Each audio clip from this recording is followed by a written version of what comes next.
La importancia y el currículum de Moisés Naín es muy grande. Tienen ahí debajo de su imagen, tienen parte de su currículum, articulista, fue director de revista, premio Ortega y Gasset, académico, se ganó el Emmy por su programa de televisión Efecto Naín, fue ministro de Fomento en Venezuela, fue director ejecutivo del Banco Mundial, es novelista, acaba de sacar una novela, tiene varios libros ya, algunos de ellos son bestseller. Bueno, ese es Moisés Naím. A mí me interesa en especial esta maravilla, de la cual creo que hemos hablado varias veces en el espacio, con diferentes entrevistados, La revancha de los poderosos.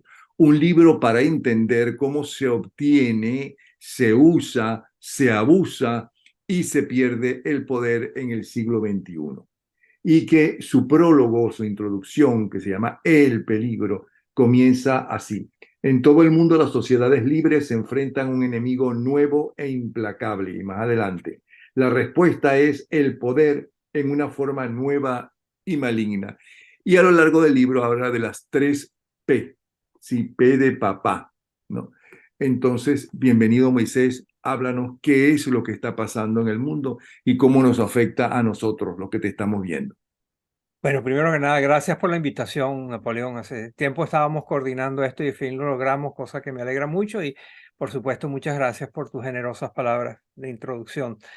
Lo que está pasando en el mundo es de todo, está pasando de todo. Todos sabemos que viene grande, que viene duro, que viene con oportunidades, pero también con peligros, que va desde el cambio climático a la inteligencia artificial, a la capacidad del sistema y de las nuevas tecnologías para editar genéticamente, para hacer edición genética, para más las guerras. Entonces, a mí me gusta siempre mencionar una frase de Ortega y Gasset, el famoso filósofo y político español, que en los años 30 escribió un libro y dijo que, entre otras cosas, de los párrafos que hay en ese libro es, no sabemos lo que nos pasa. Y eso es exactamente lo que nos está pasando, que no sabemos lo que nos pasa. Y lo que esta angustia, hay una crisis mundial, la angustia, las enfermedades mentales, la salud mental está muy afectada a nivel mundial. Tiene mucho que ver con esta incertidumbre tan grande en la que estamos viviendo todos, que se amplifica y se hace mucho más compleja con todas estas guerras que estamos viendo, con las amenazas de más guerras que se puedan dar en Asia y en otras partes, con la declinación de la democracia, los números de países que son democráticos ha venido declinando. Entonces, en fin, todos sabemos que está pasando mucho, pero no sabemos cómo quedamos nosotros después que haya pasado esto o parte de esto. ¿Qué pasa conmigo, con mi familia, con mi trabajo, con mi país, con mi barrio, con la vida? Y entonces eso forma parte de la conversación internacional, mundial, que ocurre en todas las casas, que ocurre en el mundo, porque de distintas maneras todo el mundo se ve afectado. Esta es realmente una situación global. Ok, pero tú hablas ahí y háblanos por favor de esas tres P. ¿Por qué está la gente tan radicalizada? ¿Por qué ha resurgido el odio como ha resurgido en todas partes del mundo? ¿Ok? El enfrentamiento de ciudadanos por problemas locales y hasta problemas que no tienen nada que ver directamente con los problemas locales del país. Quizás la mejor manera de responder a esa pregunta es haciendo referencia a unos libros que yo escribí. Yo en el año 2005 publiqué un libro que se llama Ilícito, que fue una investigación sobre la manera como se estaba criminalizando la política en el mundo entero y cómo los criminales se estaban haciendo con fortunas inmensas que les daba poder, influencia de maneras muy, muy significativas. Y lo que allí, una de las conclusiones que yo hice, yo viajé por todas partes del mundo para reportar esa tendencia. Y lo que pasó, y lo que estaba pasando, es que los gobiernos estaban siendo derrotados por todas estos contrabandos, estos carteles, estas organizaciones criminales asociadas a los estados. Vi claramente estados muy, muy debilitados en todas partes. En parte inspirado por esa idea, empecé a fijar que no era solamente con los criminales los que estaban globalizando y estaban a su vez perdiendo ascendencia. Era todo, había una tendencia general a que el poder ya no era como antes. Por supuesto que el poder existe y está concentrado en ciertas partes y todo, pero ha venido perdiendo esa potencia que tenía antes.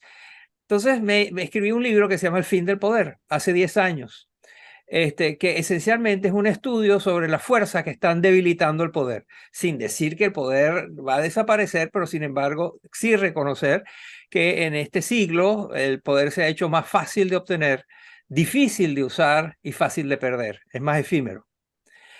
10 años después, salgo con el libro que tú mostraste, es La revancha de los poderosos, y es lo contrario, es las fuerzas que hacen que el poder se concentre. Y los instrumentos que utilizan los políticos, bueno, poco democráticos o no democráticos, son las 3 P: la polarización, la posverdad y el populismo.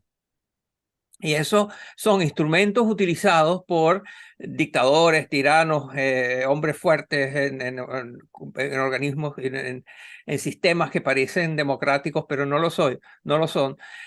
Entonces utilizan las tecnologías, las técnicas, tácticas, estrategias que están en las 3 P. El populismo, que tiene que ver con divide y vencerás, y es una cosa muy antigua, salvo que ahora se ha visto amplificado por una polarización como no habíamos visto antes. Esta es una idea global, esto no es que está pasando en un país en otro, está pasando en todos los países, donde la polarización política ha adquirido un veneno, una profundidad, un impacto, una capacidad de transformación y de parálisis del funcionamiento de los países y de los gobiernos que no tenían antes, ¿no?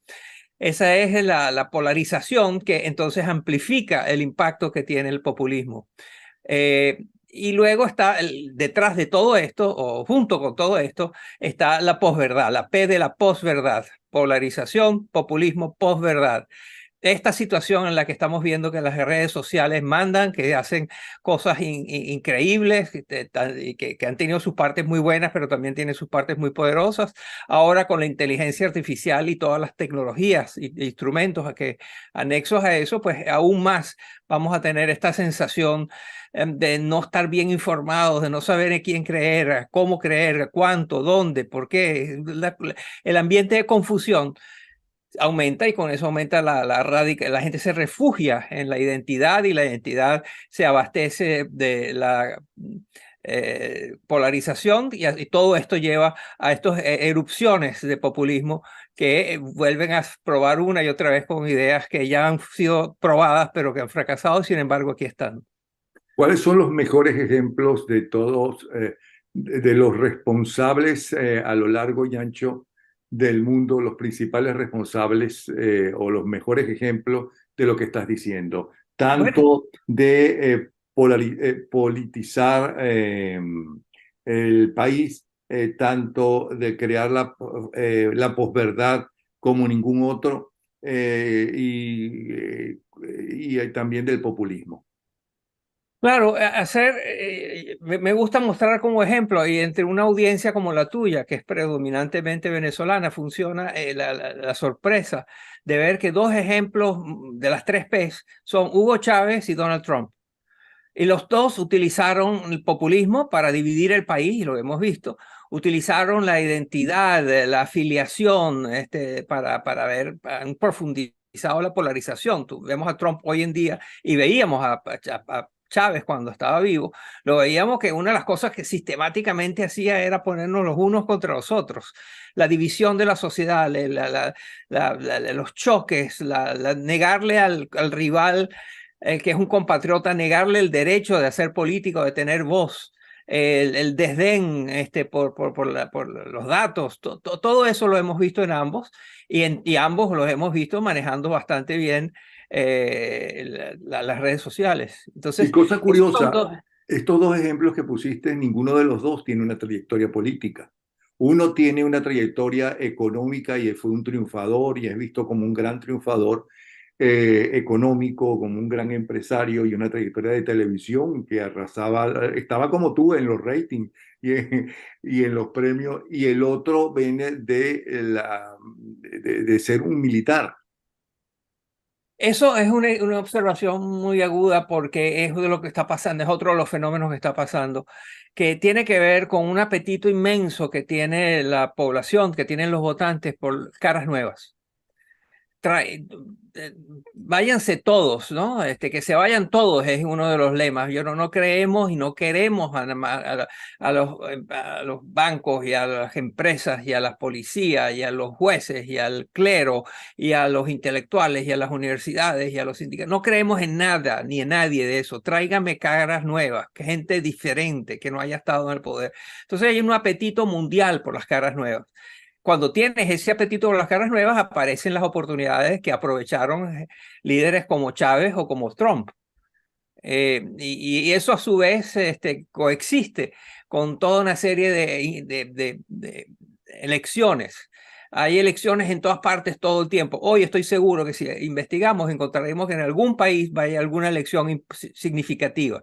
Y eso es la gran contraste, la gran sorpresa es que este boom en el número de elecciones que hay en el mundo coincide con este repudio a los políticos de siempre.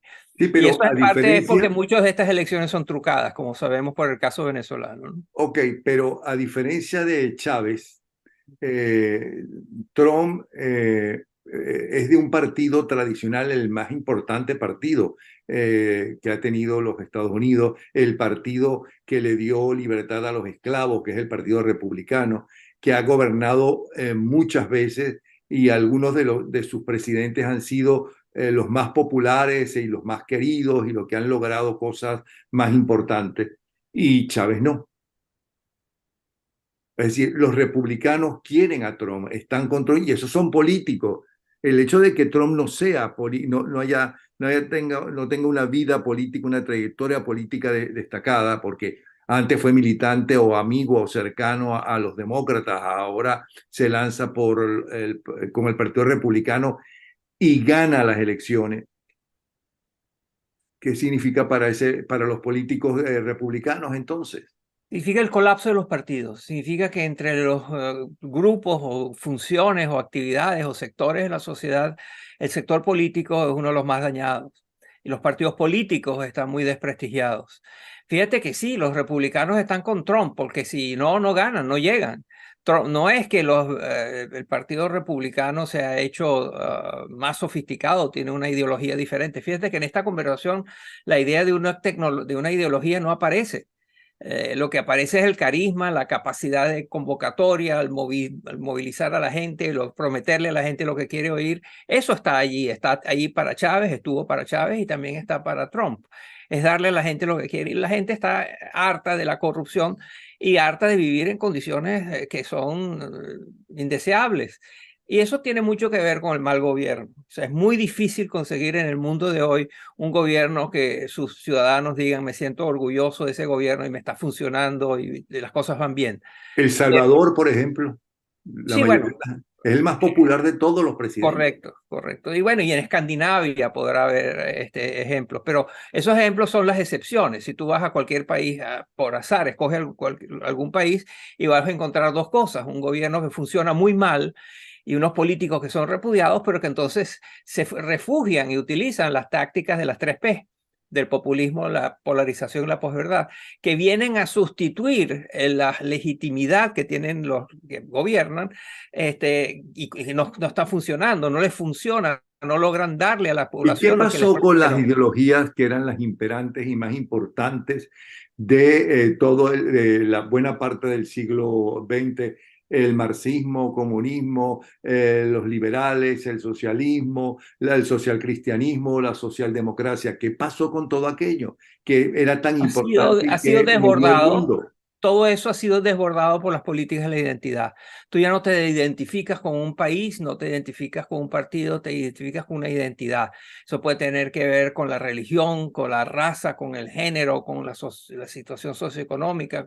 Pero la gente lo que quiere es formar parte de algo, tener un ente que sienta que la protege, etcétera. Y lo que está pasando en el mundo es que hay muchos muchas personas que no tienen un partido al cual afiliarse porque no les gusta.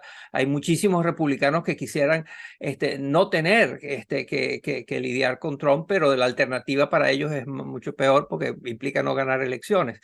Detrás de todo esto hay esencialmente una historia de poder, de dinero, de vanidad, y de aprovecharse de situaciones que están creando monstruos en la política. ¿Y cómo se llegó a eso? Porque tú estás hablando no de Venezuela, no de Estados Unidos, estás hablando del mundo entero. Sí, ¿Cómo en el mundo entero está pasando eso? ¿Qué fue lo que pasó? Es que esas ideologías, eso que hizo que el mundo progresara, sobre todo Occidente, como progresó después de la Primera y Segunda Guerra Mundial, eso ya no funciona. Eso ya, como el famoso pacto de los tres partidos más importantes en Venezuela, que se firmó en la casa de Rafael Caldera, Tinaja, el de Punto Fijo, eso se agotó. una de las experiencias más sorprendentes que he tenido con este último libro es que ahora, gracias a la tecnología que estamos utilizando, que son las videoconferencias, yo puedo hablar del libro y he hablado del libro en una gran variedad de países, en Europa Central, en África, en Asia, por supuesto en toda América Latina, en Estados Unidos. Y una de las cosas más sorprendentes para mí es que siempre aparece alguien, levanta la mano y dice, pero esas 3P de las que usted habla y la manera como lo utiliza, eso usted lo sacó de nosotros, ¿verdad? Pero no nos da crédito. Y eso yo le digo, bueno, habla, me lo usa típicamente un señor de Indonesia que se queja de que en Indonesia está pasando esto que yo describo, y yo lo refiero a Israel. Bibi de Netanyahu en Israel o Sánchez en España son ejemplos de estos gobernantes que están utilizando las 3P, pero por el pie de la letra. Los dos, los que he mencionado, Sánchez en España y Netanyahu en Israel, utilizan las tecnologías, tácticas y estrategias de las 3P. ¿Pero por qué? ¿Se ponen de acuerdo? ¿Cómo es? No. Es la maravilla de eso es que no saben que del otro lado está pasando lo mismo, pero que no. Y por supuesto que hay circunstancias específicas, y no es que es solo eso. Los países retienen su geografía, su economía, su historia, su cultura, su religión. Y entonces, por supuesto que hay todas esas cosas también intervienen, pero básicamente lo que sucede es que los gobiernos no están dándole a la gente lo que la gente quiere, lo que le han prometido de paso. Entonces, llegar al poder, prometer y prometer y prometer y no tener resultados, genera unas reacciones que las contrarrestas con divisiones y con el uso abusivo de las redes sociales y con la politización de todo y sobre todo generando las divisiones que caracterizan el populismo. Ahora, pero hay ejemplos de que han sido exitosos. El ejemplo de Xi Jinping, que creció la economía con él como nunca antes en China, que es un milagro lo que dicen. El mismo Putin, que se convirtió en todo un héroe para los rusos, por citarte dos, que ahora son dolores de cabeza junto con los radicales musulmanes de todo Occidente. Claro, y ese es un maravilloso ejemplo. Los dos son maravillosos ejemplos que traes, ¿no? Porque Xi Jinping empezó muy bien, como tú dices, con este crecimiento enorme, pero está atravesando una crisis económica como no se había conocido desde después de Mao hasta ahora. Y Putin, bueno, Putin está en Ucrania, pero no está ganando, ¿no? Y tiene el mundo en contra y logró que Europa se uniera en contra de Rusia y logró que la OTAN, el tratado militar de los países del norte del Atlántico, que él quería, que Putin quería destruir y que lo detestaba y que no quería que hubiera, bueno, más bien la invasión de Ucrania hizo que ahora un jugador predominante en ese campo sea la OTAN y sea Europa. Entonces, no es cierto que les está yendo bien a Putin y a Xi Jinping. Están pasando por momentos muy difíciles y están confirmando que el poder es fácil de obtener, difícil de usar y fácil de perder. Pero ellos lo usaron bien. Por ahora es muy temprano, ¿no? Hay una frase que le preguntaron a un líder chino, a Zhou Enlai, canciller de China en los años 70, le preguntaron que qué pensaba él de la Revolución Francesa, qué efecto había tenido. Y Zhou Enlai se quedó pensando y dijo, no, es muy temprano para saberlo todavía, ¿no? 300 años más tarde o lo que sea, decenas de centenares de años más tarde. Entonces yo creo que es muy temprano y hay que ser cauteloso en pasarle juicio a estas cosas, porque los hechos concretos que tenemos es que ambas economías y ambos sistemas políticos en estos momentos están pasando una época menos digna de celebración de la que había hasta hace 10 años. Y todo esto puede ser por el cambio dramático que la tecnología, las invenciones han hecho en el mundo, Twitter, inteligencia artificial, Internet, que al mundo, ahora realmente el mundo es un pañuelo. En parte sí, pero no, hay otros factores. La tecnología no es el único factor. La tecnología es un instrumento y que puede ser utilizado de una manera o de otra. Fíjate que toda la tecnología de inteligencia artificial puede ser puesta al servicio de ideas maravillosas, pero también está amenazando la sobrevivencia de la sociedad que conocemos, ¿no? Y yo creo que la demografía es muy importante. Yo creo que la historia y los arreglos y las instituciones son muy importantes. Y la tecnología es un factor importantísimo, pero que no es el único que define lo que está sucediendo y que define la falta de los gobiernos de darle a la gente lo que espera. Es muy difícil. Gobernar en estos tiempos es muy difícil. Y darle a la gente lo que la gente se siente con derecho a tener es muy difícil también. ¿Y por qué es muy difícil gobernar en estos tiempos? Lo has repetido 3 veces. Por la sobrepromesa, porque promeses cosas y para llegar al poder tienes que prometer cosas que no estás en capacidad de dar. Los estados, estoy pensando particularmente en América Latina, los estados no están equipados para darle a la gente lo que la gente espera y lo que les prometieron para llegar al poder. Entonces se ponen a inventar e inventan políticas que han sido utilizadas antes, que suenan muy bien y son muy atractivas, pero que ya han sido probadas y no funcionan. Yo he hablado repetidamente de la necrofilia ideológica. La necrofilia, como tú sabes, es una perversión que hace que personas, notablemente hombres, tienen una profunda atracción por cadáveres, ¿no? Yo creo que hay una necrofilia política, ideológica, que es una enorme atracción, líderes que tienen una enorme atracción por ideas muertas. Ok, pero tú mismo estás diciendo que la gente no quiere esa gente vieja, no por muy No, es que lo que importante estás que haya viendo, sido y mucho valor que hayan tenido. Las rechazan. y lo que estás viendo, mira a tu alrededor, mira las elecciones. El año que viene va a haber elecciones en el 65% de las economías mundiales. O sea, el año que viene, el 2024, es un año de elecciones en todas partes, de elecciones de presidente, primer ministro, etcétera. Y eso es que está sucediendo, ¿no? Estamos en pleno proceso de ebullición y ahí me parece que es tan pertinente lo que te mencioné de Ortega y Gasset. Nos confunde mucho porque no sabemos qué está pasando. Ahora, ¿hacia dónde nos lleva? Porque el otro día estábamos hablando tú y yo por teléfono y me decías que viajabas mucho porque además estabas muy preocupado con lo que estaba sucediendo. ¿A qué le temes? Cambio climático, inteligencia artificial y guerras. Guerras como la que estamos viendo ahora, tanto en Israel y Gaza, como la que estamos, como Rusia contra Ucrania. Y bueno, una equivocación en algún momento de China o de lo que puede estar sucediendo en el mar del sur de China puede ser también muy peligroso. Pero quizás lo que más le tengo miedo es a la inercia y a la falta, a la desidia o a simplemente decir no está pasando nada, ¿no? Yo creo que el peligro más grande que tenemos es la indolencia. Y Pero creo que perdona, el ¿quién área dice que no donde... está pasando nada? Europa está invadida, ¿ok? Es verdad que ellos cuando fueron colonizadores fueron realmente desastrosos y en parte aquí entre tú y yo se merecen lo que le está pasando, por lo que hicieron como colonizadores, casi todos ellos. Ahí saco algunos. España, por ejemplo, no fue ni remotamente lo que hicieron los belgas o lo que hicieron los franceses, ni nada de eso, pero están siendo invadidos y además por gente del medioevo que considera que si no piensan como ellos en su religión, que si su jefe máximo religioso no crees en él, pues entonces hay que matarte, eliminarte, matarte.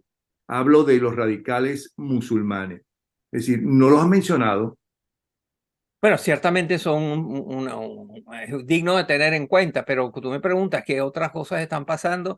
Yo creo que el cambio climático forma parte de este aumento tan gigantesco, inesperado y difícil de manejar de los emigrantes sin papeles en Europa. Él está en todas partes, ¿no? Tenemos crisis migratorias en Europa, que tiene que ver con África, tenemos en Estados Unidos, que tiene que ver con México y Centroamérica, tenemos que ver con Asia, que tiene que ver con una variedad de países donde hay estas migraciones masivas y que desbordan en la capacidad del Estado de controlarlos, de darle los servicios sociales que necesita. O sea, la migración hoy en día es un factor importantísimo que no tiene precedentes. Y una de las razones por las que eso es así es el cambio climático. La gente ya no puede seguir viviendo donde vivía. Y entonces empiezan a caminar. Y lo hemos visto trágicamente, dolorosamente en Venezuela, donde no fue por cambio climático, sino por las conductas criminales de quienes están mal gobernando el país. Ahora, si es tan fácil de llegar como tú dices y tan difícil de gobernar para cumplir las promesas que muchas de ellas saben que no pueden cumplir o que creyendo que pueden cumplir no se pueden hacer, eh, ¿por qué es tan difícil acabar con esos gobiernos despóticos? A ver, de lo que estamos hablando es que la población tiene exigencias y exige cosas muchas veces muy básicas: agua, electricidad, educación, salud, protección ciudadana, etcétera. Y los gobiernos no son capaces de ofrecérselo. ¿Por qué? Porque el aumento de la demanda de estos servicios públicos es mucho más rápido que el aumento de la capacidad del Estado para dárselo. Y parte del bloqueo que tiene esto tiene que ver con las 3Ps, que forman parte de toda esta atmósfera, estas circunstancias muy reales de la economía y de la política que hace que se tranque el juego. En estos momentos, si tú preguntas en América Latina, ¿qué define América Latina? En estos momentos son dos: el gobierno que no funcionan y juego trancado. La economía está trancada en muchísimos de estos países. Y Latinoamérica ha tenido varias ya décadas de crecimiento mediocre, de actividad económica Pero en limitada. los años 60, perdona que te interrumpa, era considerada ¿cómo se llama? El continente del futuro y de mayor crecimiento. Y era la época donde reinaban las materias primas como importaciones y exportaciones, ¿no? Todos los países de América Latina son esencialmente exportadores de productos agrícolas y de minerales. Y a medida que ha cambiado el mundo con la producción y consumo de estos minerales y estos productos agrícolas, pues ha disminuido la capacidad de los gobiernos de generar ingresos. Hay casos exitosos dentro de esto, ¿no? Estamos viendo la República Dominicana a su manera, Panamá, son dos países Uruguay, son tres estrellas que hay positivas en el firmamento político de América Latina, pero también muy frágiles. ¿Y México? México está tomado como sabemos, por López Obrador, y ahí hay todo tipo de circunstancias, hablando de la necrofilia política, el amor a ideas muertas, ideas del pasado, ideas que han sido probadas una y otra vez y no han funcionado. Bueno, México es el campeón de eso, junto con los Pero dicen argentinos. que económicamente está mucho mejor.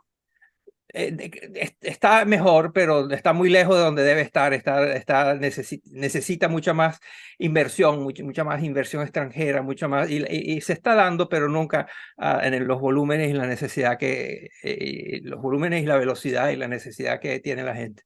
Ahora, Trump ha sido un fenómeno, aunque que ni siquiera sus enemigos pueden negar que es un fenómeno realmente. Chávez fue un fenómeno menor que el de Trump, pero mucho menor, porque Chávez, quien gana en las elecciones, cuando las primeras elecciones que llega Chávez al poder, es la abstención. La gente que no fue a votar fue mayoría. ¿Ok? Y ahora tenemos a María Corina. ¿Ok? ¿Cómo ves el panorama venezolano en base a tus investigaciones y que refleja en tus 3 libros, en El ilícito y en El fin del poder. ¿Cómo ves Y lo nuestro presente y futuro? primero volver a aclarar que ninguno de esos libros es sobre Venezuela. Yo Venezuela es sé. utilizado como ejemplo, pero no es el protagonista central de los libros, ni de los países, ni del análisis. Este es un libro que tiene una orientación más global. Ujú. Ahora, eso no quiere decir que yo dejo de ser venezolano. Y leo y converso mucho con la gente y hablo con mucha gente mucho tiempo. Y de allí lo que vamos a ver aquí, yo primero admiro a María Corina, la aplaudo y ojalá que mm, no le pase nada. Ojalá que dentro de, porque ella ha demostrado ser muy valiente y muy capaz de enfrentarse a circunstancias muy difíciles. Ojalá que todo siga como ha estado y está el tema de qué va a pasar, ¿no? Con la ella arrasó, tiene las elecciones como en Venezuela, como sabemos. Lo que no sabemos es si este gobierno se puede dar el lujo de permitir que haya otras personas en Miraflores, que no sean Maduro y su grupo. Parece difícil. Sí. Sin embargo, también parecía difícil el referéndum y funcionó y fue hecho. Ahí son tareas heroicas que hay que conocer.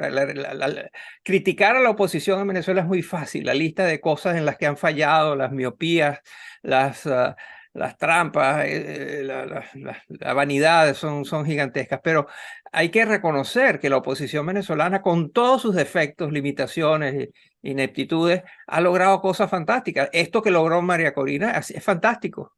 Y sorprendente, la mayoría pensaba, no, eso no va a pasar. Bueno, pasó y ella es hoy en día claramente la líder de la oposición en un gobierno que no se siente cómodo con los opositores. Entonces estamos en esa transición, a la espera de ver cuál es el próximo paso, que ¿Y hasta serían dónde las va? elecciones del 24. ¿Ah?